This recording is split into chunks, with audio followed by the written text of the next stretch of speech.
Get out the insurance cards, get out the copays. The office is open, my friends. Brought to you by drroto.com.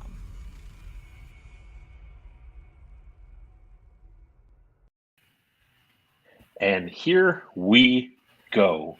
Pros with Joe's podcast, season number 3, episode number 8.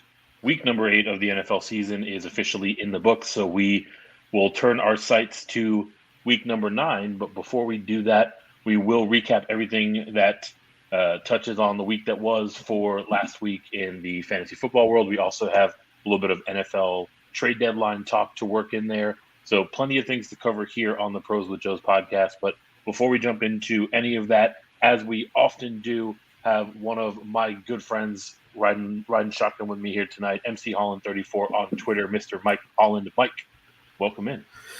Hey, man, how you doing tonight? You hanging in there? Good.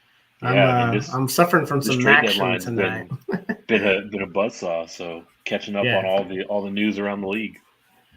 Yeah, for sure. A lot of news. I've been kind of caught up in action football. That kind of started this.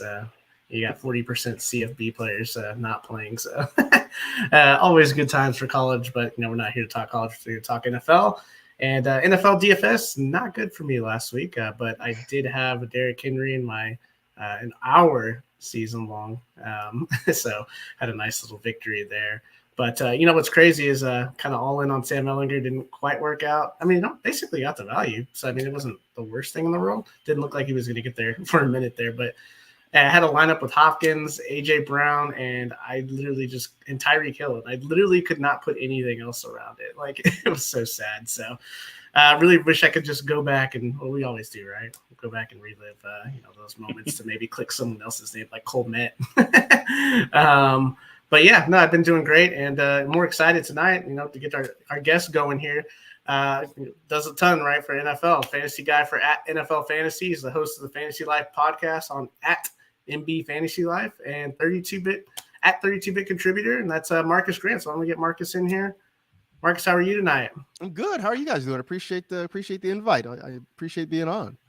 Yeah, thanks. Yeah, we're definitely pumped to have you on. We're certainly thrilled to have you back in the league again this year. I know that I told this story when you joined the podcast last year, but you really are one of the forefathers of the charity league. Even though that first year you couldn't make it, right? Didn't fit into your schedule, but right. You opened up your Rolodex and made some connections and got us off and running. So definitely appreciate your involvement in whatever shape or form it might take. For those that are not familiar, why don't you kick us off by talking a little bit about the cause that you're supporting this year, some of the work they do, and why it's meaningful to you. Yeah, I'm playing for the Los Angeles Regional Food Bank, which obviously is dedicated toward providing meals and just food security for people that don't otherwise have it. I mean, homelessness is a big problem, obviously nationally, but especially here in Los Angeles, it's become a big problem over the last few years. Food insecurity definitely a big issue as well. So just a little way to kind of help out, try to give back to the community that I didn't grow up in LA. But actually, I wasn't raised in LA, but I feel like I sort of grew up in LA. I came here to go to college and sort of, kind of came of age in this city. And so the longer I've lived in Los Angeles, the more I've come to love this place. Even with all of its faults, all of its ups and downs, I think it's a wonderful city, and just any way to kind of give back and help, make this place a better place from what it already is. Whatever I can do, I want to try to do that. And if I can play a little fantasy football at the same time, it feels like a win-win for me. Yeah, it's definitely best of both worlds, right? And it's absolutely crazy what food banks can do with $1, even just $1. So, anybody that's out there, we obviously have our in-season contributions. So a great time, whatever you can spare. But Marcus, let's talk about this is your second year in this league. What's kind of give us an insight onto your experience dealing with this league and some of the challenges, or maybe some of the advantages to playing with all flex spots, one quarterback. Has your strategy kind of changed, and what's your experience been like? It definitely changed the draft strategy a little bit more, because it felt almost like, in some ways, it was sort of best player available kind of when you were drafting, right? As opposed to like, hey, you still had to in other leagues, you still have to kind of fill slots, right? You are still trying to, strategize and maximize your draft picks, but you still have to, you have to get a couple of running backs, or you got to get a tight end, you got to get a wide receiver. This was a situation where we were just sort of looking at, hey, look, who is out there that we think can be productive, that we can get at certain spots. So yes, we got ourselves a quarterback, right? We got Jalen Hurts, and that's been great for us. But, we also went and said, hey, look, if we want to get a couple of tight ends, let's go get a couple of tight ends if we think that they can be productive for us. So, I mean, we've been rolling out. The Dalton Schultz hasn't quite worked out the way we hope, but Dallas Goedert certainly hasn't been bad.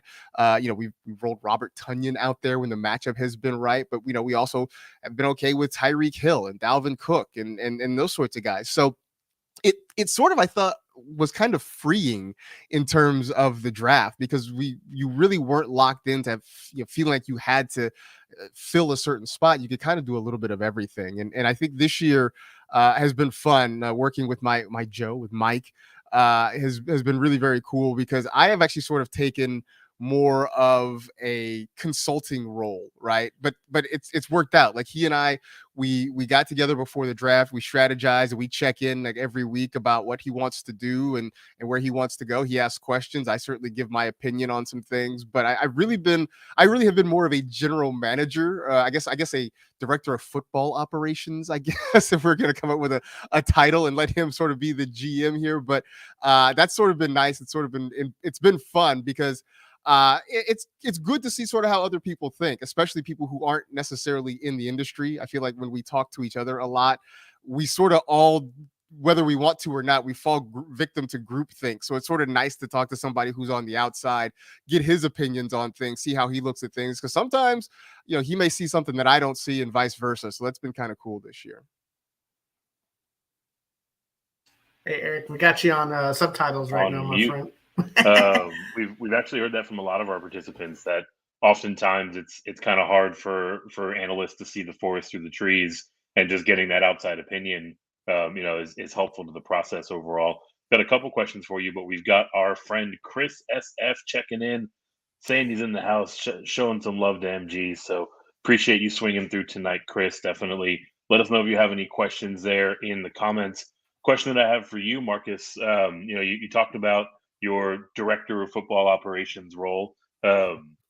This week, your team, sitting at 4-4, stood pat on the waiver run. So wanted to know, is that more so speaking to just kind of a thin run here heading into week number 9, or are there maybe some spots on your roster that you're looking to address down the road? Kind of give us your mid-season evaluation of your team. Yeah, I think there's definitely some things we'd like to address. I think this week the waiver just was not, there wasn't much out there that we felt like we wanted to take a run at.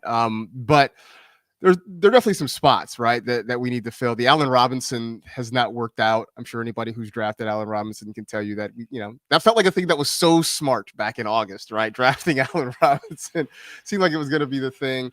Some guys have taken a step back, right? James Robinson looked great early in the season. He sort of fell off a little bit, and now he's in New York, and I'm very curious to see how that works.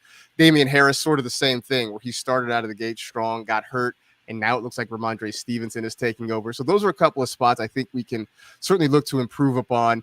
Again, with Khalil Herbert, that was kind of a nice pickup that worked well for a couple of weeks. I worry about the hot hand situation there in Chicago.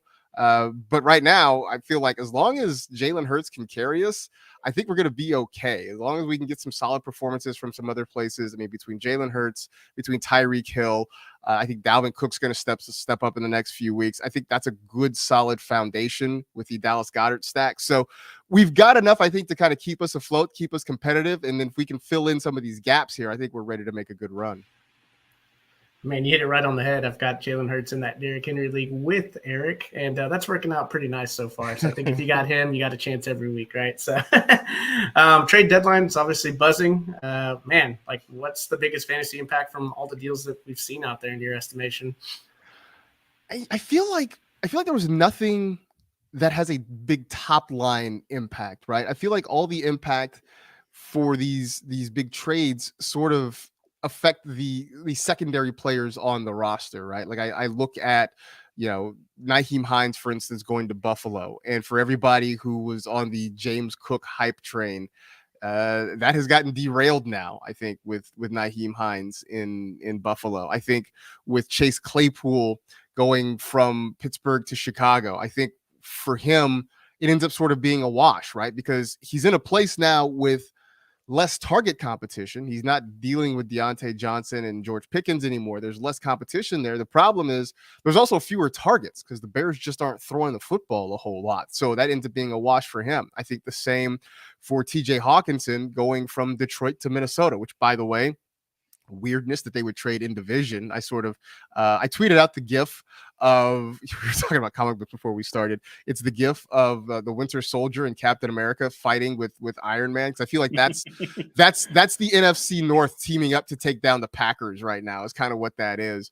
But for TJ Hawkinson, I think it's sort of a wash because he goes from being, a second or third option in Detroit to being kind of a third option in Minnesota, second or third option in Minnesota when you talk about Justin Jefferson and maybe Adam Thielen and those guys there. So I felt like there was a lot of movement. There were a lot of things for us to pay attention to, but nothing where I looked at it and said, yeah, this guy is going to the moon. Like, we got to get on board here. Everything was kind of like, and the guys that I thought we would see move, like Kareem Hunt, didn't get traded. Cam Akers didn't get traded. Brandon Cooks didn't get traded and apparently is salty about it or something. I don't know. I couldn't quite decipher his tweet. I just thought about Denny Carter and the whole, the enemy speaks kindly and carries a knife sort of thing. So it was a lot of sound and fury signifying nothing when the trade deadline was finally over. Yeah, a lot of moves, right? It felt like NBA trade deadline. Like it's like, wait, who got traded where? But man, I want to see my Bears. That's my team. Can we get one good receiver? We'll see what happens. But yeah, kind of a follow up to this. Like, is there a deal that maybe you wanted to see happen that didn't, or any maybe somebody that shouldn't have stood pat?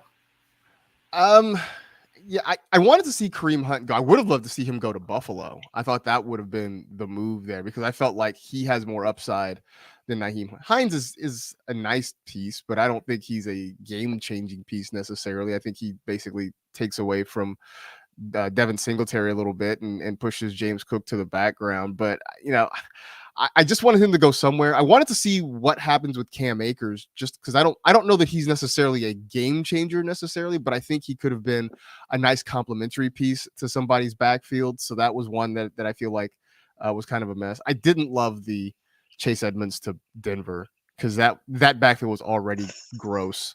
So now it's even more gross, and I want no parts of it. Yeah, it's definitely got increasingly murky in Denver. For me, I wanted all of the teams to just swap problem players, right? I wanted Gordon and Cam Akers to swap. I wanted Brandon Cooks and Elijah Moore to swap. But obviously, they're all largely staying home, and Gordon has a new running mate. Before we jump into our last question here, we do have one coming in from the chat. It's our friend Chris. Sounds like he is in tight end purgatory in week 9. So, like everyone, making the choice between Higbee, Pitts, and Everett. Of those three, any standing out as where you would go in week 9? I like Gerald Everett a lot this week. He's quietly having a pretty good season there for the Chargers, and I like the matchup. I know that the Charger offense has not been as explosive as we thought it was going to be. When you watch them, it's a lot of short throws, a lot of short and intermediate throws. It's not very explosive, but Gerald Everett's been a big part of it. I like the matchup. I hope after the bye, we see a little bit more from Justin Herbert in this passing game. I kind of like Tyler Higbee, but the Rams, every time they drop back to pass, it looks like a fire drill back there because their offensive line is so bad.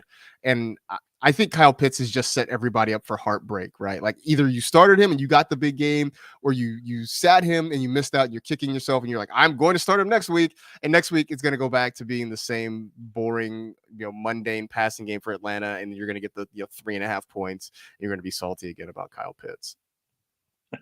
You're describing my season perfectly. The fire drill for the Rams is spot on. Actually, it looks like Higbee stayed in to block a bit more last week than he had in prior weeks, right? So they might go back to that look as they are realizing that they do not have the guys to try. They don't have the guys up front.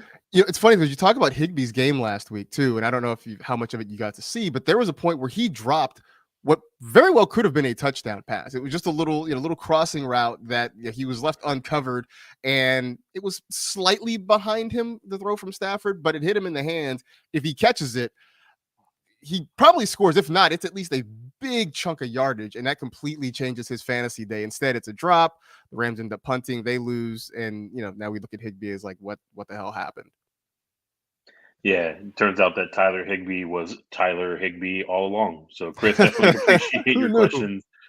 We've got JB Chow checking in, throwing a little love to MG. Appreciate you swinging by. Want to know from your perspective. We talked a little bit about Kyle Pitts.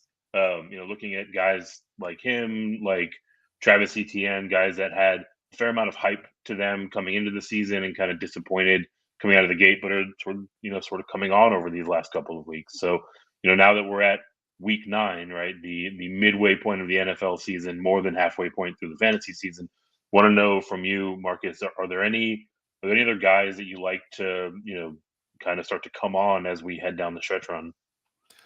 Maybe this is wish casting, but I do think Jonathan Taylor is going to pick it up in the second part of the season. And I think the Nyheim Hines trade opens the door for that a little bit too. Sam Ehlinger is not a guy that I would roster in season long leagues, but I do think he adds an element to the Colt offense that was sort of missing. And I think if they decide they want to run some RPOs with him because he is more mobile than Matt Ryan has ever been, I think that opens some things up. I think there are a few more targets now for Jonathan Taylor because Nyheim Hines isn't there. I mean, he's a guy that if you have somebody in your league who drafted him first and is frustrated and is maybe struggling, I would float out a trade offer. I mean, obviously you're going to have to give something up, but I would float out a trade offer because I think he's in a good position to pick things up. I think Frank Reich realizes they've got to lean on the run more because they can't drop back and throw the ball 30 times a game with Ehlinger back there. So I think we're going to see Jonathan Taylor. He's not going to be the guy that you drafted, that you thought you were drafting, but I think he's going to be better than he has been so far this season. Man, talking about my guy, Sam Ehlinger, two weeks in a row, man. So you didn't go off on him too bad, man. Down here in Austin, we love that kid. So I want to see him throw the ball 30 times a game. But let's move on. I don't think Frank's going to let that happen. I don't think he will either. He was so conservative in the first half with them, which I get it. I get it. But he does bring that running element to the Colts offense. So let's move on to some listener questions. So the first one here is from Jason Littman at RayNat9. A little bit of a trade question here. So traded Pierce and Olave for Eckler and Rashad White. So what say you on this one? What do you think about that trade? I mean, you're getting Eckler back. So you're getting back the best player in the deal without a doubt. But I like Dameon Pierce a lot. I think that he's a solid RB2 with potential RB1 upside depending on the matchup and how things go. And Chris Olave has been just awesome all year long. I mean, the Saints offense has been sort of up and down, but Olave has been there week in and week out. So I think you're getting back the best player, but I think you gave up a lot for it. So, as long as you feel like you filled a need, this is always a thing. I tell people, don't worry about winning the trade. Like, if you feel like you made your team better, then you won, regardless of what you gave up. So if you feel like that, then you're okay. But I think I'd rather have the Pierce Olave side if we're being just 100% honest. So our next question comes in from ABCD123. It's at McClan1522. Looking for some more rest of season valuations. Sounds like he's making the choice between the aforementioned Chase Claypool, Terry McLaurin, and Brandon Cooks. So looks like he's kind of making a choice between his wide receiver twos. How would you rank those three for the rest of the season? I would probably put McLaurin first, then Cooks, then Claypool, just because I still like McLaurin's upside. I like his talent, and I'd like to think Taylor Heineke can somehow unlock him. I'm starting a petition that Carson Wentz can just take the rest of the year off. That's fine. I think he unlocks McLaurin a little bit more. I like Cooks because even though the Texans passing game is not great, he is still the number one option there for Davis Mills. Claypool is just too much of a wild card. And as I mentioned, the Bears just don't throw the ball a whole lot. And, Darnell Mooney's still there too. So that makes Claypool number 3 for me. Yeah, that makes a lot of sense. You mentioned it in passing earlier. We had Brandon Cooks with some cryptic tweets going out there. So I'm gonna ask you to recklessly speculate. What do you make of this message that he's sending out to the world? You know what? I think he was just offended that the Texans would even think about trading him, which I don't know. I mean, if they're going to send him to the Cowboys, that gives you a shot at the playoffs. I mean, you have no shot really at the postseason in Houston. At least you go to Dallas, you got a legitimate shot to get to the playoffs. So I don't know. Maybe it's because Brandon Cooks has been traded so many times in his career. Maybe he just wants to settle down. I get it. Moving sucks, That's all that man. he knows. Right? Like moving sucks. So maybe that's just what it is. But I was very surprised to see that tweet. Nothing that I love more than some cryptic sports tweeting, like really. Absolutely. Wide receivers are the kings of that, man. Wide receivers are the best. Absolutely. So let's move on to another question here, and I love this handle here. It's at Moon Knight Talk. So shout out Adventures. We got a start 2, bench 1 here. It's Kyle Pitts, Tyler Higbee, Benjamin. What say you, Marcus? Ooh, so Kyle Pitts, Tyler Higbee, and Benjamin. Yeah, looks like Pitts has the Chargers, Higbee with Tampa. Is playing Seattle. Yeah, I'm looking to see because I know James Conner very nearly played last week, and if he comes back to play, then I think that sort of takes out. So I would say keep an eye on the injury report because if James Conner plays, then that decision's kind of made for you, and it's going to be Pitts and Higbee. If for whatever reason, Connor's not able to go, I would probably go with, I guess I'd probably go with and I'm going to kick myself for saying this. I'm going to say and Pitts. I like neither Pitts nor Higbee excites me a whole lot. I'm just, look, we were all so excited about Kyle Pitts. I'm hesitant to just let that go so soon. So again, if James Conner plays, then Eno's the guy who sits. If Conner does not play, then it's Higbee who sits. That is how I have it as well. Jumping into our last listener question here, our guy Chris Doherty, at Chris Doherty CFM on Twitter, sent us his entire roster. So I'm going to go player by player. I want you to list them alphabetically. No, so the crux of his question is essentially a rest of season ranks question between Rondale Moore, Wan'Dale Robinson, and Joshua Palmer. It sounds like he has the opportunity to drop the latter two in order to acquire Rondale Moore. So is that a move you're making, and how do you rank those 3 rest of the season? I would probably, if I'm going to drop a guy, I would probably drop Palmer out of that group to pick up Rondale Moore. I like Moore as a sleeper coming into the season, and it's sort of worked out. I mean, I know he was hurt at the beginning of the year, but since he's come back, he's played really, really well. Curious about what happens when Marquise Brown comes back, although we're not totally sure when that's going to be, but there's more passing volume in that Arizona offense than you're going to get from the Giants. So that's why I like Wan'Dale a little bit over Rondale over Wan'Dale. I'll get it right. That's why I like Rondale over Wan'Dale a little bit more. With Josh Palmer, even though the Chargers like to throw the ball, he's well down the pecking order. I mean, hopefully Keenan Allen is back this week. I know at some point Mike Williams is going to come back. Gerald Everett is there. Austin Eckler is going to get targets. You got to go down a ways before Josh Palmer starts to get significant targets. So that's the reason he's the odd man out in this group for me. Yeah, that makes sense. I mean, best case scenario, you're looking at a couple week rental with Palmer, right? So definitely like the take there. Marcus, we're going to get you out of here again. We really appreciate your time, your participation in the league. One more time before you head out, can you tell the people that are listening what are some of the things that you're working on, where they can find you out in the world? Yeah, absolutely. The best place to find all my stuff is on Twitter at Marcus G, MarCasG. But I work for a little mom and pop operation called the National Football League. I don't know if you've ever heard of it, but we do shows on the network, NFL Fantasy Live, Monday through Friday. You can check that out. You can also check out a lot of our stuff, our podcasts, wherever you download podcasts, or on our YouTube channel at youtube.com/NFL Fantasy Football. And be sure to check me and Dwayne McFarland out on the Fantasy Life podcast. You can, again, where you find fine podcasts, you can go there. You can also go to fantasylife.com. And let me just say this.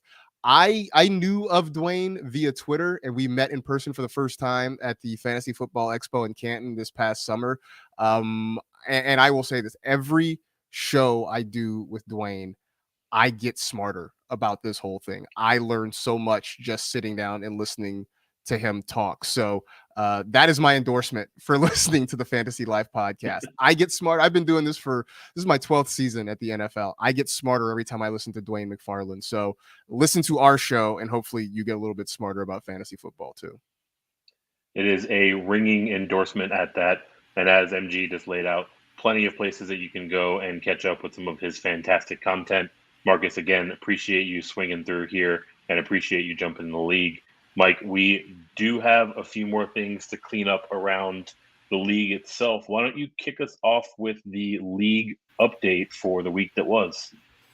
Yeah, man, we're getting closer and closer, right? I mean, you said it. We're heading to week 9, so this is the time teams got to start making moves, and we're going to see how this whole thing shakes out. But we'll start with the seasoning conference with 2 divisions, Salt and Pepper. So in the Salt division, we've got Jeff and Shane at the top of the division, both 6-2. Jeff with the Lamar train here, and then the Tyreek Hill. Jeez, man, the guy's just been so good. Doesn't matter who his quarterback is. I feel like that guy's just going to put up close to 150 yards every game. So Shane at 6-2, riding Kyler here, Kelsey as well. And then your guy, the emergence of Travis Etienne.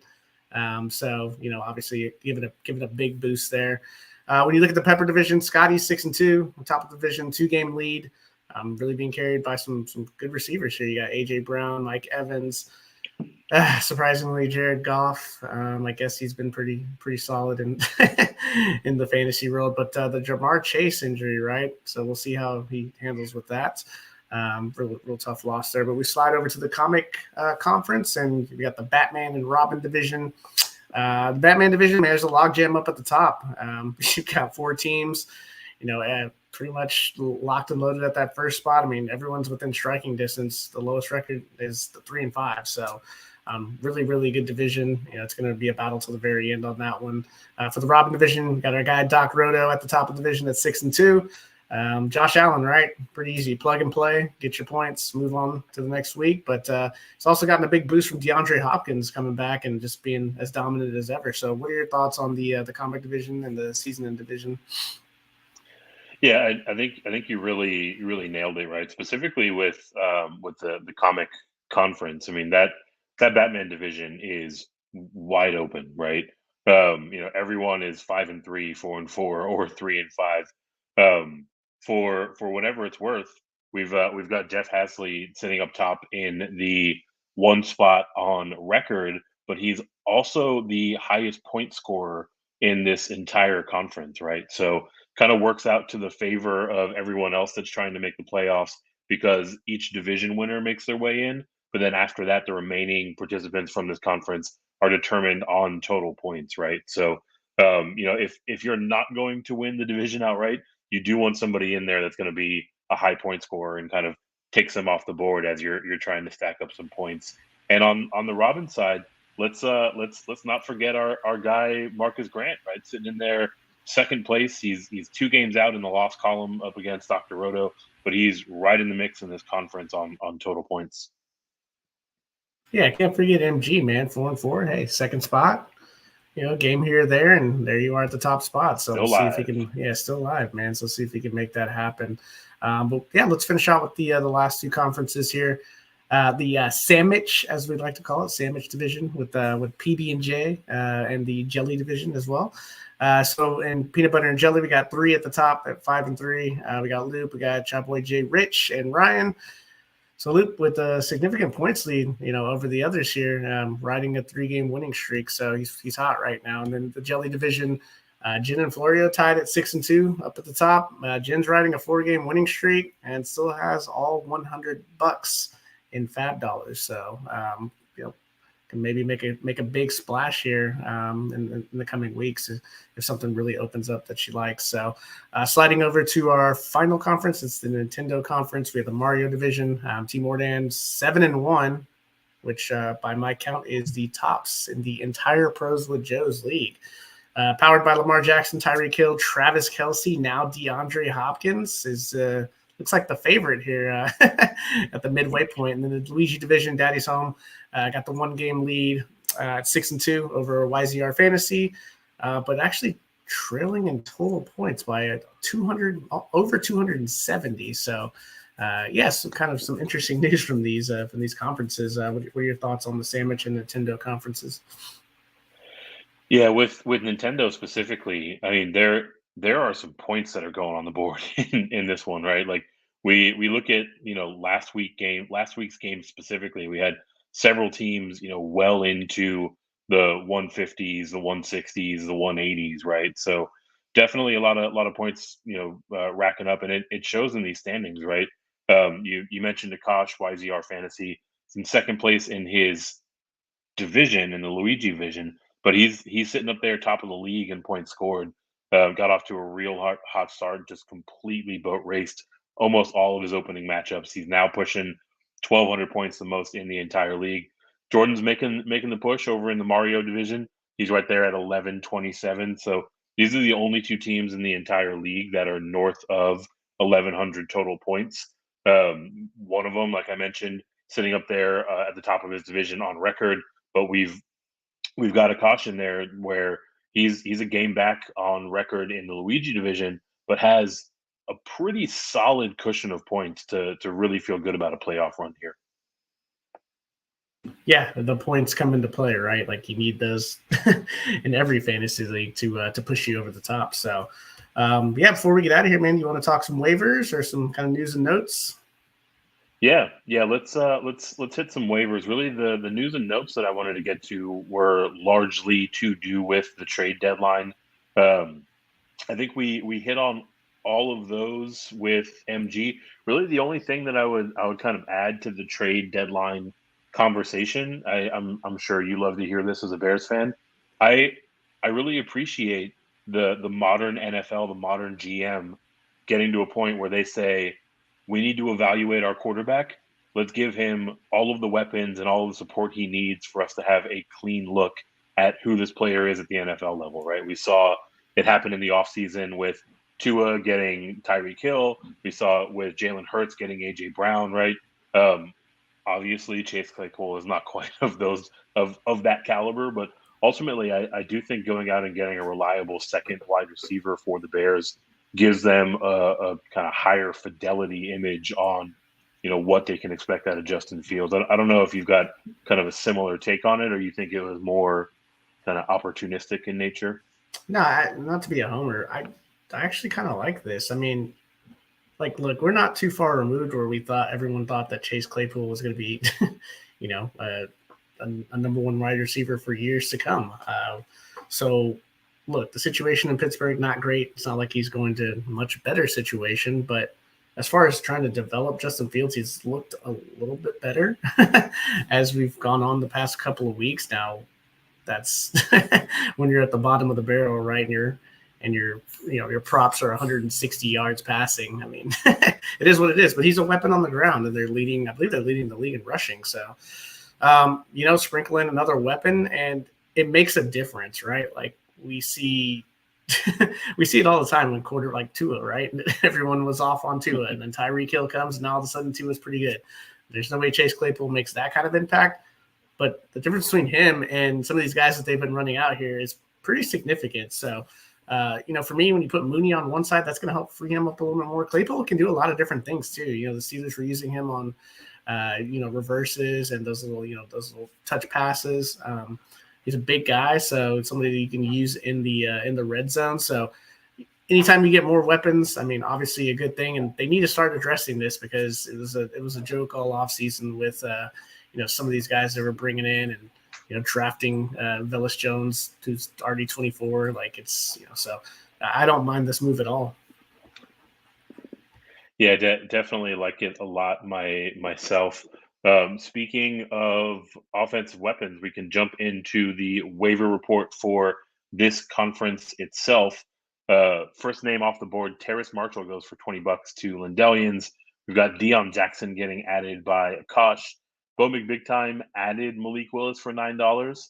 He later dropped him, saying that he forgot to cancel the claim, so just burnt $9 up.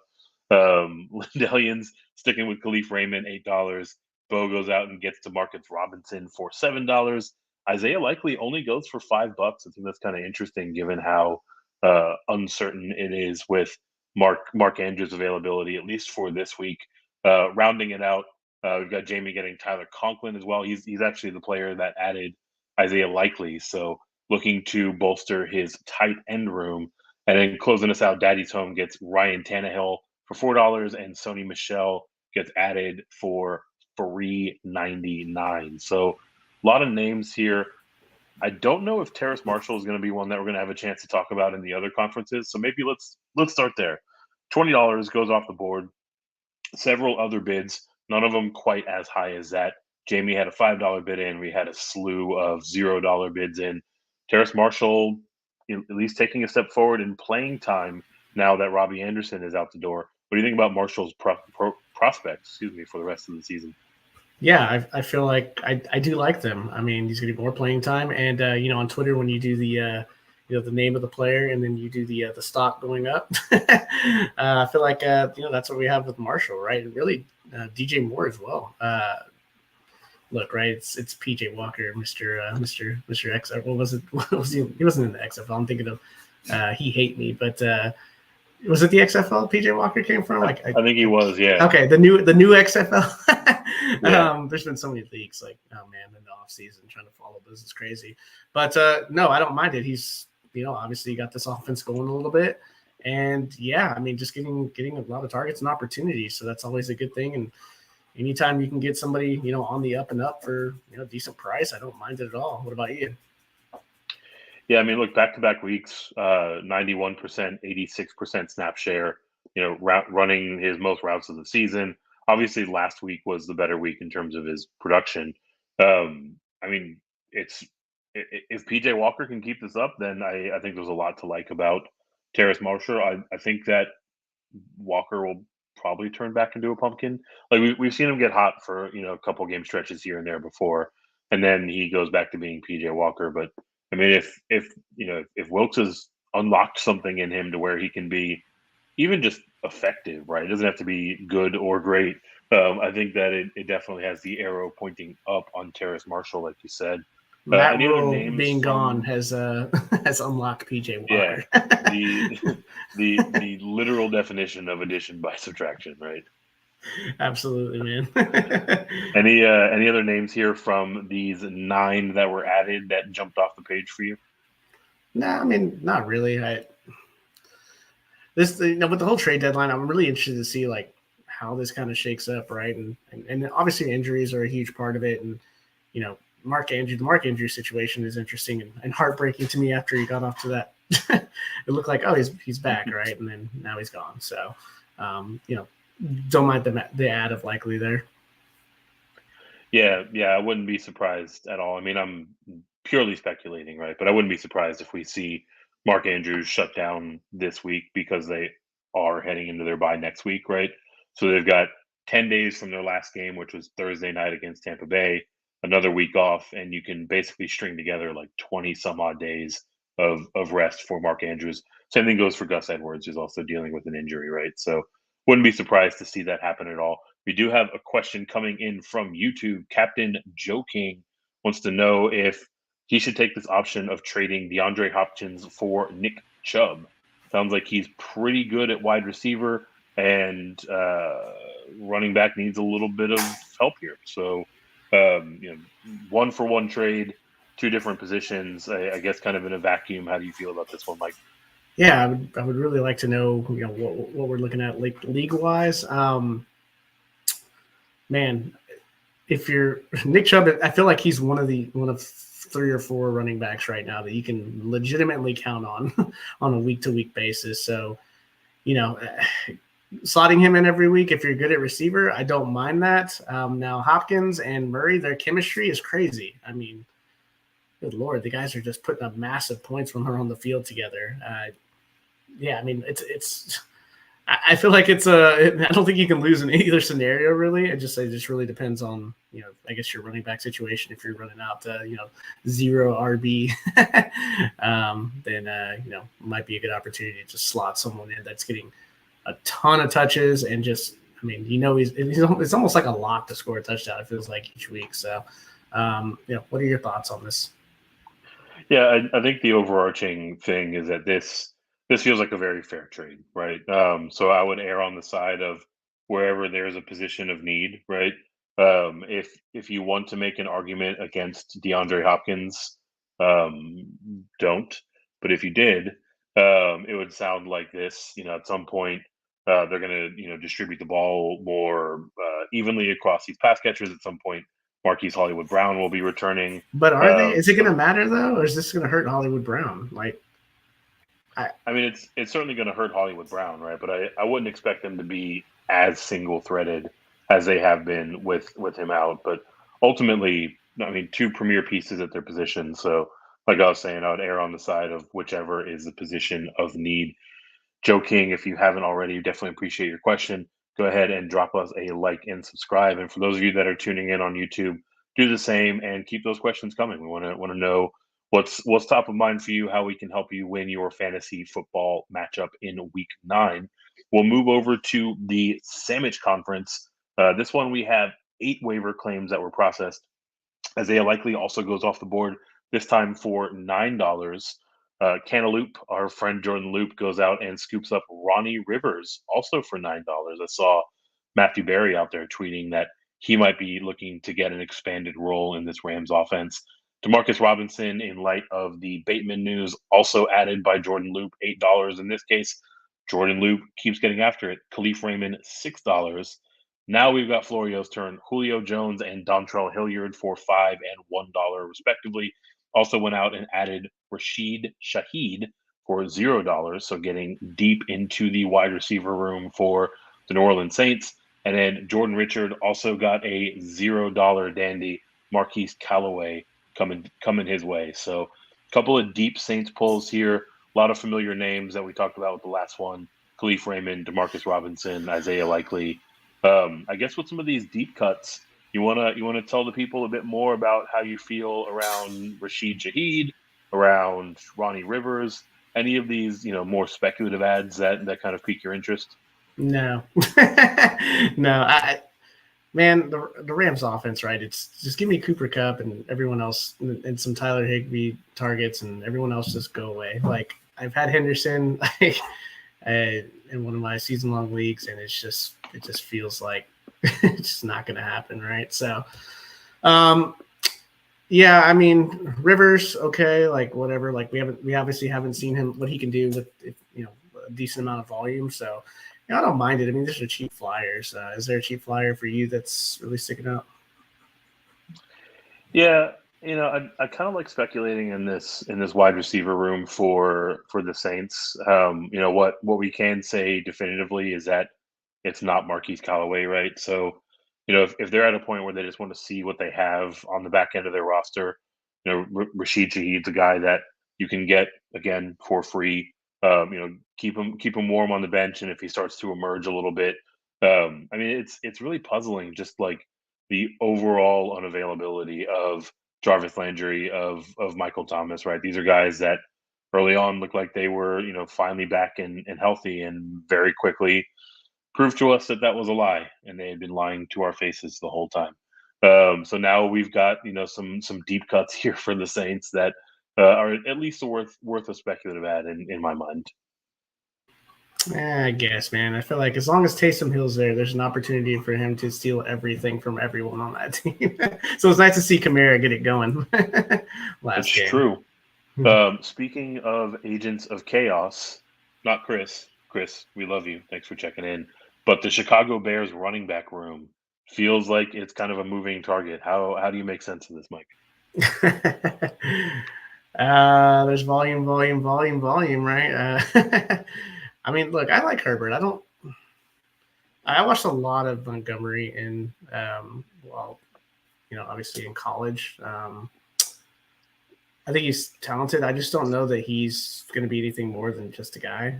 I know we've seen him at times, but with the volume, right? Like a lot of guys are going to look pretty good. So it feels like Herbert just has like that next gear. Watching that Cowboys game, man, dude, the guy's explosive. I would kind of like to see him just kind of step forward and gain the lion's share of volume there. What do you think? It's bizarre. Like last year, there was a 3 or 4 game stretch where David Montgomery was out, and Khalil Herbert came and balled out. Like he looked absolutely electric. And the second that David Montgomery and his plotting running style returned, he gets all of the workload. And again this year, right? Montgomery's missed some time. He's been dinged up. Herbert looks like clearly the more athletic and dynamic runner, right?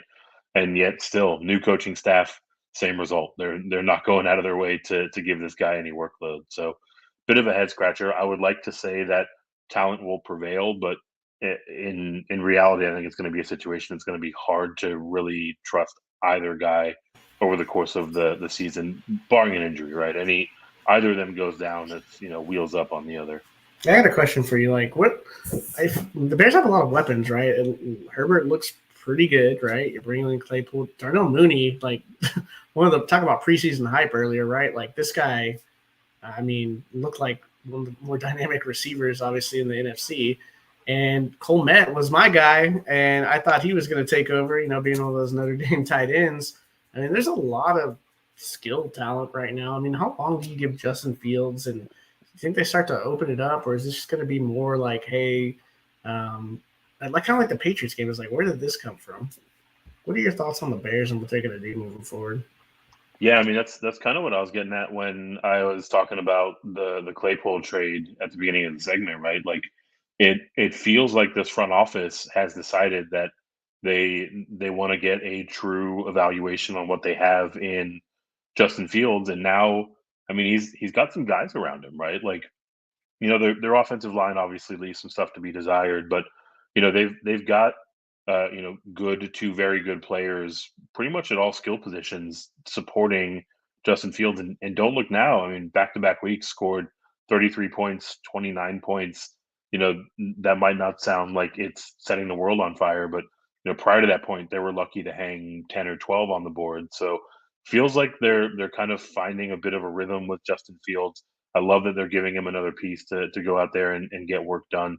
I mean, if I'm in that front office, which I don't know why I would be, but if I'm in that front office, I'm probably giving him at least a couple more years, right? I mean, the model in the NFL is like you get them up, you get your first round quarterbacks up to that 5th-year option, unless they just light the world on fire early on. You want to try to get a little value signing them in their 2nd or their 3rd year or whatever. But generally speaking, you're trying to get them into that 4th season so you can make a determination about picking up their option or about extending them into that 5th year. And that seems like it would be the timeline for Fields in Chicago. Yeah, I feel like next year is going to be a really important year for the Bears front office. It's always next year for these Bears. So we'll move on to Comic-Con, to the comic conference. We've gone down in sequential order: 9, then 8, now 7 waiver claims in this conference. A lot of familiar names. Isaiah Likely goes for $27. Joey Wright goes out and lays the wood for Malik Willis, $25. I'm assuming that has something to do with some bye week gaps that he needs to fill in. Not a whole lot of options out there on the wire. Our guy, Dr. Roto, goes out and gets Terrace Marshall. Nice discount, though. Gets him at $9 as opposed to the $20 earlier. Demarcus Robinson, yet again off the board, yet again for $8. And then a couple of guys I want to talk about. First, Logan Thomas, $0. Don't really want to talk about him. But the 2 guys that I do want to talk about, Dave Kluge goes out and gets James Cook for $3, and JB Berry goes out and gets Deion Jackson for $1. So we'll start with Cook. We saw Nyheim Hines get traded to the Buffalo Bills earlier today. When you go out and fall in love with J.D. McKissick and he leaves you standing outside the door, Nyheim Hines is what you get. But that does feel like it impacts James Cook's prospectus for the rest of the season, right? It felt like he was coming on here.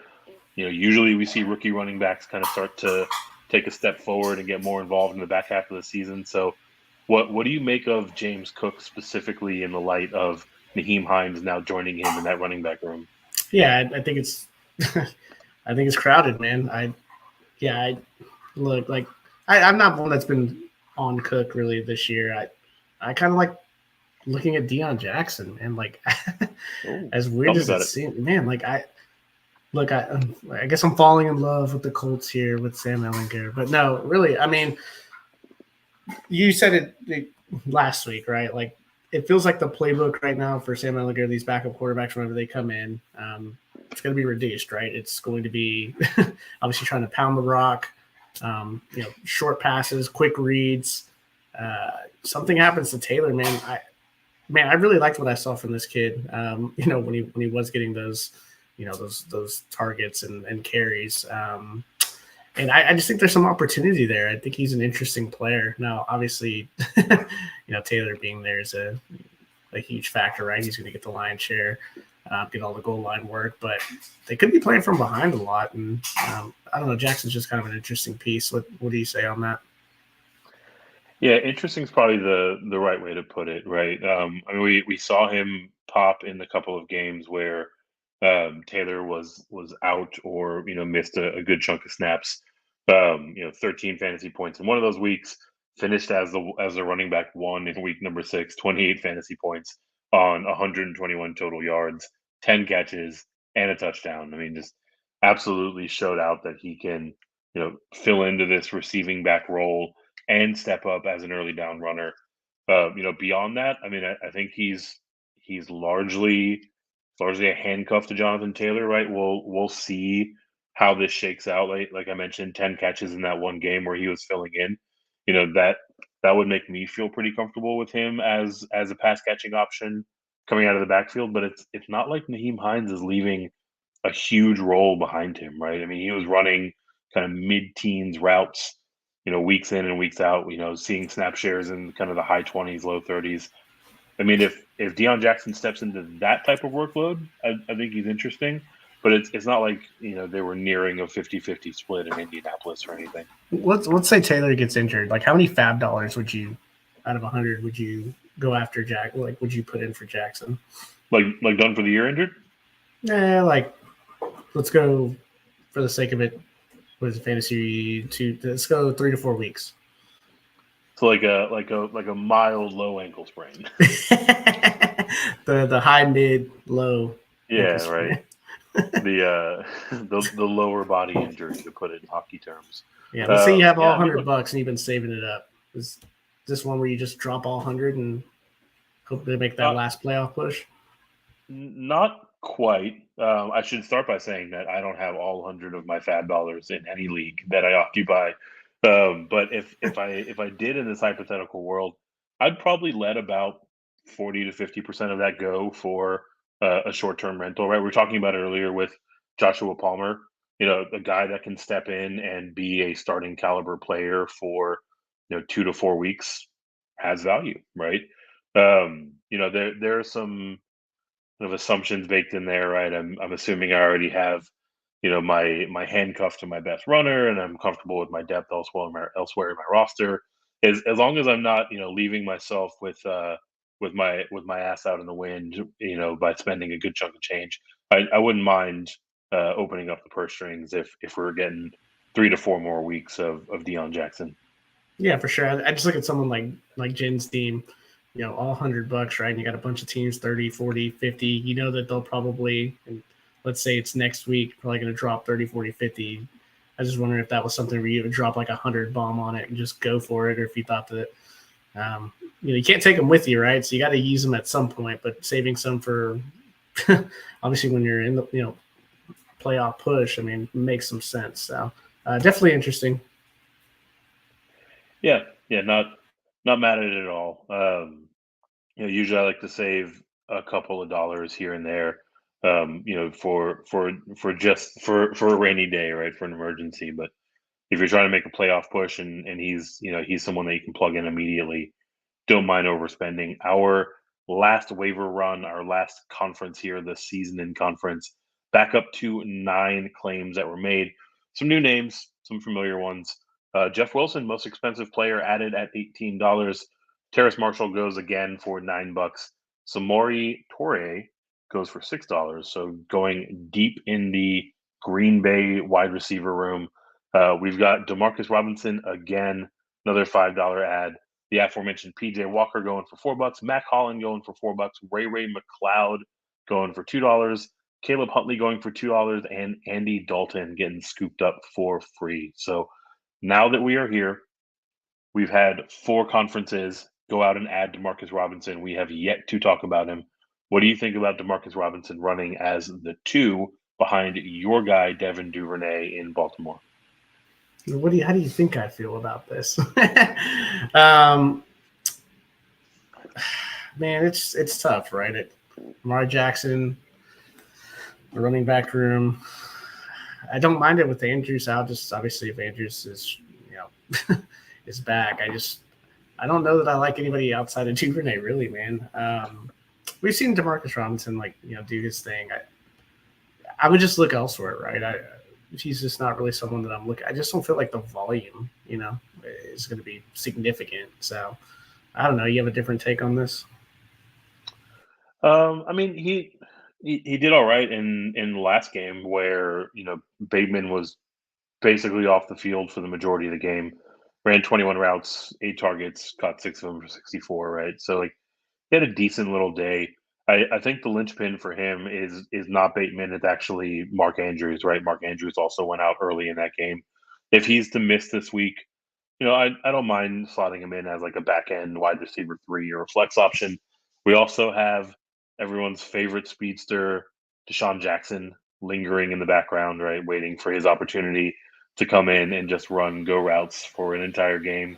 But some of those will eat away at the looks for kind of tertiary pieces in this offense. And this is an offense that doesn't throw a ton, right? So more things kind of stacking up in the cons column than the pros. But like again, we say this every week, right? 14 teams in each conference, about 200 players off the board. Like you got to be willing to take a chance on some names that you might not love. The last name I want to talk about, mention him off the top. Most expensive player added in this conference, Jeff Wilson, has a new home in Miami. How do you think this shakes out with him reuniting with now head coach, previously his offensive coordinator, Mike McDaniel? And how do you think it plays out with Raheem Mostert running alongside him? Yeah, I had a lot of Mostert last week and didn't quite work out how I thought it was going to. This is kind of a wait and see approach for me. I feel like if you can get him at, for a couple of bucks, right? Like I don't mind putting that in just to see what could happen. I'm not going out there and immediately dropping someone to go out and get him. Somebody that's expendable, then obviously get in on him. But the Dolphins in general, right? It just feels very, very pass heavy with these guys that they got running these running these crazy routes and just making people look silly out there. What a tandem, man. Like you called it preseason. Like said this was gonna be an offensive juggernaut. And I just didn't see it, but man, it's a lot of fun to watch. So I don't mind it, but I'm not too interested right now, but keeping an eye on it. Yeah, I kind of think that we still see Mostert lead the backfield in touches. I do think that there's kind of a stylistic consideration, right? I think Chase Edmonds was a little bit too close to what Mostert offered them, whereas Wilson's more of that traditional kind of early down between the tacklers runner, right? So maybe he's worked in incrementally more than Chase Edmonds was, but that's not exactly saying much. But for as long as we can, we can find ourselves with a healthy Raheem Mostert, fingers crossed that stays the case for the rest of the season. I do think that we see him taking at least the majority of touches, right? Maybe not the vast majority, but yeah, I mean, everything that Mike McDaniels is doing down there is absolutely electric. He's now got 2 guys in his running back room that know the system. So however it shakes out, I'm sure Coach Mike McDaniel is going to utilize these guys well. That will finish our waiver wire recap, Mike, before we get out of here. So a lot of these guys are kind of deeper plays, right? Any other guys that you're maybe going out and trying to make a priority for your home league waiver wire runs? Yeah, I mean, we talked about. I'm intrigued by the Colts. Just what could be. I feel like they were seriously handcuffed, and I feel like as you kind of get a few more weeks in, the opportunity to make the playoffs kind of dwindles a little bit. Kind of ups fantasy value because you start to unleash a little bit more of what could be. So I feel like there are some guys on that roster, skilled players as well, that obviously Pittman's going to be super owned, but you look at some of these other guys, they start getting more run, opens up the offense a little bit more. They could be someone in week 13, 14 that we're looking at and saying, man, like I'd spend a few bucks to get him on the roster, not necessarily at the quarterback position, but we'll see how it all shakes out. So I'm just kind of keeping a close eye on them. And then, we have to kind of see how these trades shake out, right? Like what does this look like for the Bears offense? Like, obviously their power running game, but do we see them open up a little bit more? So I want to see a wait and see approach for these next, probably week as we kind of climb into week 10 and 11, just to see where these offenses are kind of going that made moves. Yeah. One guy that I like to go out and add as a speculative play where he's available, which he largely should be. He's rostered in like 28-30% of leagues, is Kadarius Toney. This is a guy that's very dynamic with the ball in his hand. I wouldn't expect to see really anything out of him for the next couple of weeks, right? But if we can get him into that Andy Reid system, Andy Reid can unlock him. I mean, he easily steps in as their most athletic and dynamic wide receiver, right? So they're so they want Tyreek Hill, or like why didn't they just? I mean, in their mind, they probably got a guy that has comparable, certainly not equivalent skill set. 3 Tyreek Hill, like lights. Like, I guess that might be the nicest thing anyone's ever said about Juju Smith-Schuster or Mecole Hardman not Juju or MVS. Mecole and Sky Moore. Sky Moore, the player that was dropped to add Jeff Wilson in the season conference. So, absolutely. It's definitely a play that I'm making with the expectation that it could very well fall flat, but want to try to grab him now while he's basically free, in the hopes that maybe that does click in a few weeks down the road. I've got a piece that can contribute for a playoff run. Speaking of contribution, if you have not already, we are raising money throughout the entirety of the regular season for the Pros with Joe's Charity League.